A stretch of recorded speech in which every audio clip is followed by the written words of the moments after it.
Oi, seja bem-vindo. Se você ainda não conhece o canal, meu nome é Gisele, eu sou psicóloga e este é um canal de psicologia fenomenológica existencial feito para psicólogos, psiquiatras e para as pessoas interessadas na filosofia existencial. Mas, mesmo que você não for da área, fica, porque eu tento falar de uma forma que qualquer pessoa possa me entender e possa refletir sobre a própria existência, sobre as coisas da vida. Para o vídeo de hoje, eu quis trazer um assunto que é o top da lista das queixas na clínica, que é a questão do agir.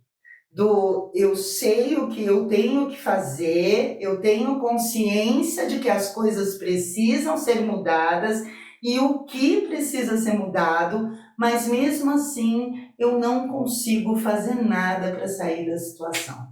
Sabe, quando tudo já está bem claro, a pessoa já sabe, em teoria, vamos dizer assim, né, o que tem que ser feito, e tudo só depende dela se movimentar, mas ela não consegue fazer o que precisa ser feito, sabe quando é assim? Então, é sobre isso, sobre o agir, sobre a ação, sobre ter atitude que nós vamos conversar hoje. Do ponto de vista do existencialismo, uma pessoa existe de fato quando ela pensa e age. Ela existe a cada vez que ela reflete sobre a própria vida e atua sobre essa vida num sentido de tornar real, de realizar as possibilidades que ela tem. Aqui, para o existencialismo, uma pessoa existe a cada vez em que ela pega e olha para a vida dela com a responsabilidade de quem é o dono da própria vida e então ela faz alguma coisa com isso. Ou seja, ela existe a cada vez que ela se responsabiliza por si mesma. A cada passo que a gente dá nesse sentido de se responsabilizar, de ir existindo, a gente vai sendo esse ser que só nós sabemos quem somos. Não tem aquela música do Djavan que diz só eu sei as esquinas por que passei? Então, é mais ou menos assim. Só através dessa noção de quem a pessoa é que ela vai, dentro dos seus possíveis, prescrevendo aí um sentido de vida para ela mesma. Entender isso nesse contexto de falar sobre o agir é fundamental, porque é preciso que a pessoa compreenda que ninguém, além dela mesma, é a responsável pelo andamento da vida dela. Porque muitas vezes os nossos pacientes eles chegam numa de querer terceirizar a responsabilidade pelas próprias ações. Tanto que é a coisa mais comum do mundo um psicólogo ouvir que a culpa da pessoa agir assim ou assado é da criação, é dos pais, é do abuso que ela sofreu ou que foi inconscientemente que a pessoa agiu. Também é muito comum, principalmente na clínica, ouvir a pessoa dizer que sabe o que tem que fazer, mas não faz por causa dos filhos, da família, por causa do que os outros vão dizer. Enfim, por N motivos que vão sempre apontar a responsabilidade do existir para o outro. A propósito, também é fundamental trazer para essa reflexão o fato de que, para nós, o existir é algo do âmbito da consciência. A gente sempre vai trabalhar nesse nível de ter consciência de si, de se apropriar conscientemente das possibilidades de atuar no mundo. Colocar a culpa num mecanismo de defesa, nos pais ou no passado, não vai resolver o problema. Pode até servir como uma desculpa, mas não resolve a condição da pessoa, você concorda? Mas vamos continuar. Mesmo com a posse e a responsabilidade sobre a nossa própria existência, enquanto a gente vai passando pelas nossas esquinas, enquanto a gente vai tentando conduzir a nossa vida, acontece muito de a gente se perder desse sentido que a gente pretendia para nós. Acontece mesmo com todos nós de a gente cair num modo de vida que parece que a gente aperta um botão de automático e segue, sabe? Naquela espécie de zona de conforto desconfortável, que tá ruim, mas tá bom. Você sabe que não tá legal, mas não quer pensar sobre isso. O problema é que nesse modo de ser, nesse automático, a pessoa ela tende a perder o fio da meada da própria vida dela. Então ela vai seguindo o fluxo, tal, e quando ela vai ver, ela esqueceu completamente do projeto dela e está lá, se sentindo no lugar errado, na hora errada, no olho de um furacão. Às vezes num trabalho que ela não gosta, com amigos péssimos, num relacionamento pior ainda, sendo tudo o que ela não é. Tem gente que quando acorda e dá conta do que está acontecendo nesse automático, consegue reagir e transcender a situação. Mas tem pessoas que mesmo tendo consciência da situação, não vão conseguir atender a esse chamado da consciência e agir para poder sair da situação. E mesmo consciente de que não está nada bom, a pessoa escolhe, a palavra escolhe, se manter ali por uma vida toda. E aí, ali na hora da morte, na cara do gol, ela dá conta que ela não foi a jogadora do jogo que era para ser dela, e ela nem podia ser porque ela se pôs o tempo todo no lugar da bola. Você já imaginou o desespero? Principalmente se a gente considerar que até onde a gente sabe, essa é a única oportunidade de vida que a gente tem para viver nessa existência. Então, eu estou aqui editando o vídeo e eu estou pensando que na fenomenologia a gente tem uns termos, uma terminologia que o YouTube não gosta. Por exemplo, eu uso o próprio ser para morte. A palavra morte é necessária para a fenomenologia existencial. E quando a gente precisa falar de abuso, é abuso a palavra que se usa. Eu não posso desviar disso se eu quiser falar sobre isso. Então, o YouTube, o algoritmo, por conta do uso dessas palavras, ele barra o vídeo. Então eu estou aqui agora pensando, eu preciso pedir para quem está me vendo compartilhar, curtir, manifestar que o vídeo é bom, para o algoritmo entender que pode rodar, tá? Então é isso.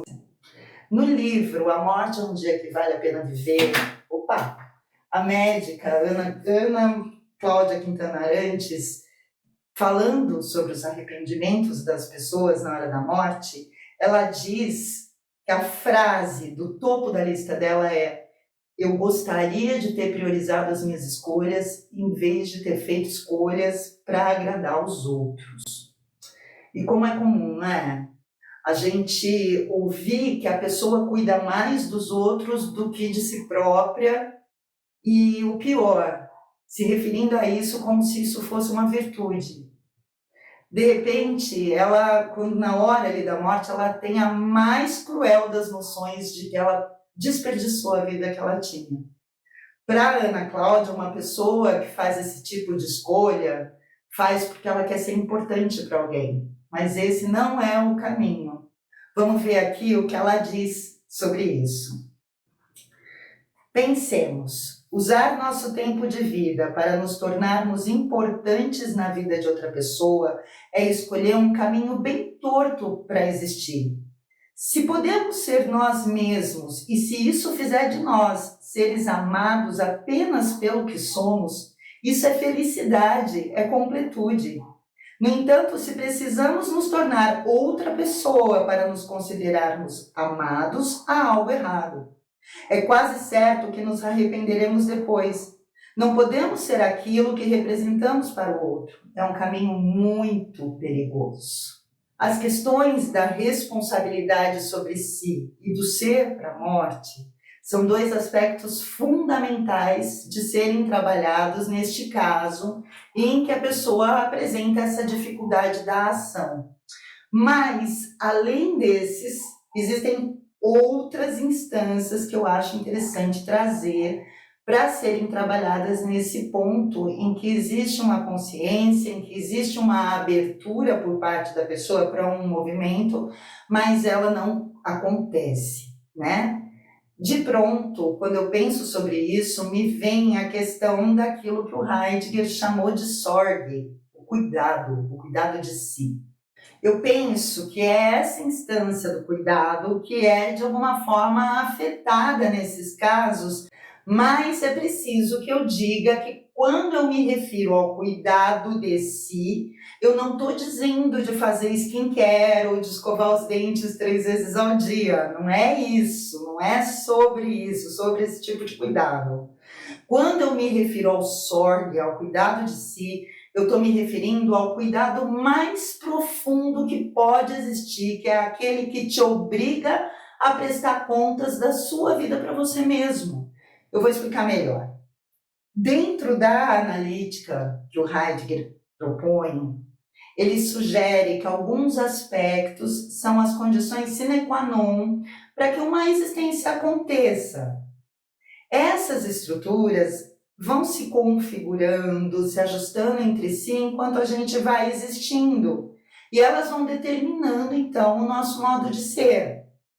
A nossa relação com o tempo vivido por nós, né? O nosso passado, o nosso presente, nosso futuro, a nossa relação com o nosso espaço, com o nosso mundo, com os outros, com a morte.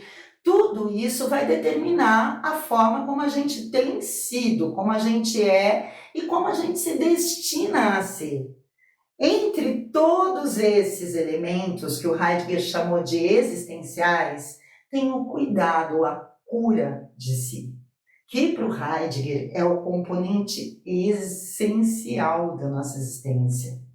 Para ele, o sorgue, o cuidado é fundamental porque uma vez que a gente tenha consciência da nossa morte, né, de que a finitude é o nosso destino, a gente passa a se preocupar conosco mesmo, com o que a gente pode fazer nesse tempo que a gente tem entre o nosso nascimento e a nossa morte. A partir do momento em que a gente dá conta da morte, a gente passa a cuidar, a se preocupar com a gente mesmo. Diante dessa angústia de saber que tudo acaba, a gente vai tratar de ir traçando a nossa existência, a gente vai fazendo as nossas escolhas, vai seguindo o nosso caminho. Pela morte e pela culpa, então, diante dessa morte, a gente passa a querer ser alguém, a fazer alguma coisa que tenha sentido para nós. E é aqui que entra a tal da nossa consciência, a Benedetta. É ela que vai avisar o Dasein de que sempre existe outra possibilidade. É ela também que vai dar um toque de que a pessoa está se perdendo dela mesma, né? É ela que vai abrir para o momento da tomada de decisão. E espera-se que, a partir dessa consciência, a pessoa se direcione para as possibilidades e para as circunstâncias da situação, meio que se abrindo já para uma transformação, para um novo modo de ser. E aqui, então, entra outro aspecto que eu percebo que interfere na decisão de agir da pessoa, que é o medo do novo, do desconhecido, do que está por vir e que está imprevisível ainda. Como qualquer ação que nós façamos pode desencadear, qualquer ação mesmo, vai desencadear uma série de acontecimentos imprevisíveis, algumas pessoas têm mesmo muita dificuldade de se posicionar e de se manter serena no meio daquilo que ela não pode controlar. Dificuldade mesmo de pôr ordem no caos. A Dulce Criteri diz que quando a realidade se mostra caótica, a nossa tendência é a de recusá-la, sobretudo porque nós ficamos sem um chão para nos apoiar. Mas, apesar dessa tendência de recusar o caos, ao mesmo tempo, o grande lance do Dasein é que ele pede que a gente se movimente, que a gente se projete no nosso poder ser. Não é do Dasein ficar parado. O Dasein, ele nunca vai se contentar, ele não vai parar no que ele tem. Ao contrário disso, como a gente é movido pelo nosso futuro, O Dasein sempre vai ter como possibilidade outras possibilidades. É lindo isso. Ele sempre vai se remeter a um campo que transcende o hoje, o agora. Então rola um conflito muito grande nesses casos, né? Você tem uma força, vamos dizer assim, que te move a se lançar, a se jogar em modos de ser desconhecidos. Mas, ao mesmo tempo, para que você exista de uma forma que você ache correta, você precisa se abrir para esse caos que é o desconhecido. Porque é se abrindo para o mundo, para o novo, ainda que pareça caótico, que a gente vai existindo de fato. Se a gente considerar que uma ação, que uma atitude, nesse sentido do cuidado, vai sempre dizer respeito à possibilidade de instaurar uma nova ordem para a vida, de inaugurar algo novo, eu acho que a gente pode até fazer um paralelo com os mitos da criação do mundo. Porque a cada ação no sentido do cuidado, do Sorg, né? A cada ação a gente está criando um novo mundo para a gente. E é interessante isso, porque na maioria das histórias sobre a criação do mundo, desde as mais antigas religiões, antes da gênese do mundo, quem reinava era o caos. O caos era o silêncio, era o vazio, o nada absoluto. Para que o mundo se fizesse, foi preciso que os deuses entrassem com a palavra e com o movimento. O que quer dizer que eles impetraram uma ação sobre o caos de forma a transformá-lo. Ou seja, sem a ação do Criador não haveria criaturas. Se você não age sobre o caos, não há transformação. E outra coisa que você pode tirar daí, em nenhum desses mitos, chamados de cosmogônicos, a criação aconteceu em um dia, de uma hora para outra. Em todos os mitos, a criação é um processo penoso, que requer, antes de qualquer coisa, a destruição de uma ordem anterior, uma transformação para que possa surgir, então, uma nova ordem. E, de fato, viver é conquistar o caos. E é conquistar, tipo, colonizando mesmo, sabe? Se apropriando, compreendendo, pensando nas possibilidades e abrindo os caminhos para lidar com as situações. Esse, a propósito, é o primeiro passo que eu penso que uma pessoa deve dar nesse sentido do verdadeiro agir, da ação livre. Compreender o que se passa de uma forma responsável, com o dedinho virado para você e não para o outro. Pensar a situação por si próprio, com serenidade, é a primeira ação. E é só depois desse seu compreender que você vai poder agir. Não sou eu, a psicóloga, nem o médico, nem o papa que vamos ter esse poder de ação sobre você. É só a compreensão das coisas pela própria pessoa, do que ela vive, é que vai levá-la a querer transformar o tédio em melodia. O que eu posso fazer é te lembrar que são as nossas ações, os nossos atos que fazem a gente ser quem a gente é. Ou seja, que quem a pessoa é se mostra tanto pelas palavras como pelas atitudes dela. E que é preciso que essa pessoa se olhe com a clareza de quem é o dono da própria vida, que ela julgue as ações que ela tem apresentado. Sim, a palavra é julgar sobre o que é bom ou mal, o que é certo ou é errado para ela. Meditar sobre a própria condição é permitir, então, que o pensamento sobre as coisas se transforme enquanto a pessoa se prepara para agir num sentido mais sintonizado com ela e com o mundo. Eu queria falar mais um monte de coisas aqui, por exemplo, sobre a filosofia do Sócrates, que diz que é muito mais negócio a gente se dar bem com a gente mesmo do que com os outros. E, inclusive, que vai recomendar que a gente se mostre para nós mesmos como nós gostaríamos que os outros nos vissem. Eu também queria falar muito da Arendit, que diz que a ação, não só o discurso, é que manifesta para os outros quem você é. Mas o vídeo vai ficar muito longo e a gente tem pressa, não é? E a gente tem pressa porque a vida passa. E justamente por isso é que é preciso que a gente haja em nome do nosso bem-estar com a gente mesmo. Viver com propriedade, com autenticidade, exige que a gente se preocupe e se ponha a pensar sobre a qualidade da nossa existência. Mas também que a gente tenha atitudes em prol do que a gente acredita e do que a gente quer realmente para nós.